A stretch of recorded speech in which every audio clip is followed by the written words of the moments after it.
Experts say that Canada's automotive industry is in chaos. They say it's being crushed. Thousands of jobs will be lost. And this is all thanks to one thing. And I'm sure you know what that one thing is. Hello, my friends. Welcome to the channel. I'm Sam Evans. You're watching the Electric Viking. Fortunately, this can't be blamed on me like some crazy things have been lately. But anyhow, trade wars. Canada's automotive sector is in crisis. President Donald Trump announced a pause on reciprocal tariffs for dozens of countries. And a lot of people think that means that Canada doesn't have to pay their 25% tariff on cars now, but that's not the case. That tariff is still in place.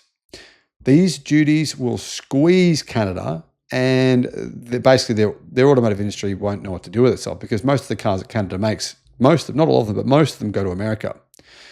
Shortly after President Trump announced his new Liberation Day tariffs on the 2nd of April, 6,000 Unifor members were handed short-term layoff notices. And basically 6,000 people were fired.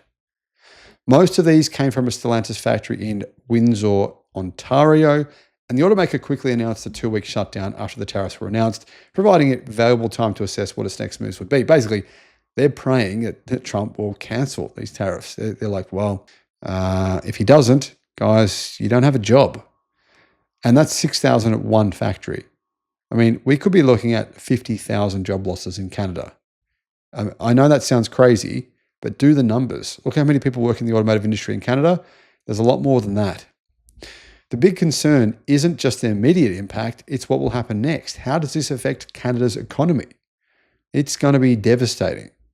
The industry will not be able to live under these tariffs. The longer this goes on, the bigger the fallout we're going to see. Now, that was a comment made from Unifor President Lana Payne, and she said this: "My concern is that we see temporary layoffs turn into much longer layoffs or permanent layoffs. We've already heard early signals from auto companies to their employees that, depending on how long this lasts, we are facing huge layoffs across the parts sector." Remember, tariffs on Canada's cars are not the only problem. It's also tariffs on the parts that Canada ships to America for American cars, and there's literally millions of those. In response to Trump's tariffs, Canada rolled out its own 25% counter tariffs on US imported vehicles. These retaliatory measures specifically target cars that don't meet the content requirements laid out in the United States-Mexico-Canada agreement, especially those using parts from outside North America, says CarScoops. Now, here's the thing. Some automakers, some parts manufacturers in Canada will be absolutely destroyed. Some won't be too bad. Some of them are probably selling more things to Canadians, but many of them are completely dependent upon American sales. Not all these suppliers are in the same economic boat, said Payne. Some are more fragile than others. But there are so many parts of this sector where if the supplier has to pay even a portion of these tariffs, it won't be able to operate.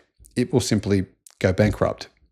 The ripple effect will extend far beyond any single facility, though, threatening the stability of a tightly woven North American supply network that was already under immense pressure before the latest round of trade tensions. But it won't just be that.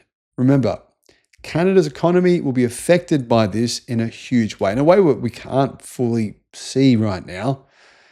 I see this being pretty terrible.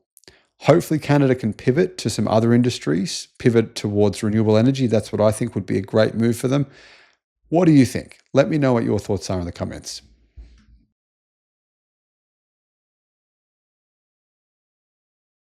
Tesla have just launched, I believe, the best ever, the longest range Model 3 or Model Y that they've ever sold. There's some good news, and there is, of course, some bad news. The good news, you can buy one right away if you live in the United States.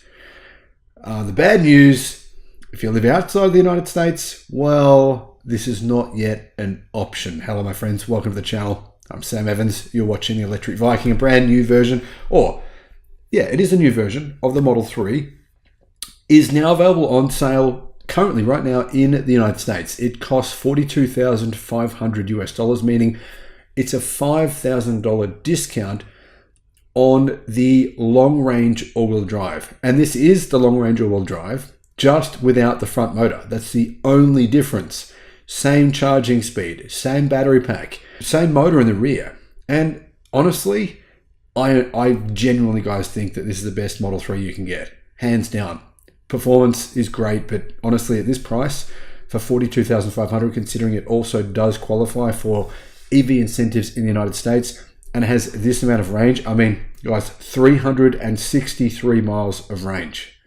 That's huge. In metric terms, that's 584 kilometers. So very similar to Tesla's claims in Europe for the same model. In Europe, it's 600 kilometers. Yeah, the EPA rating is probably a little more realistic though than Europe's WLTP rating.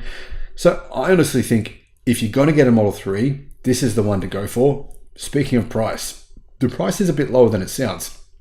Technically, the price is $42,500, but it does qualify for EV incentives in America, meaning $35,000 after the $7,500 tax credit.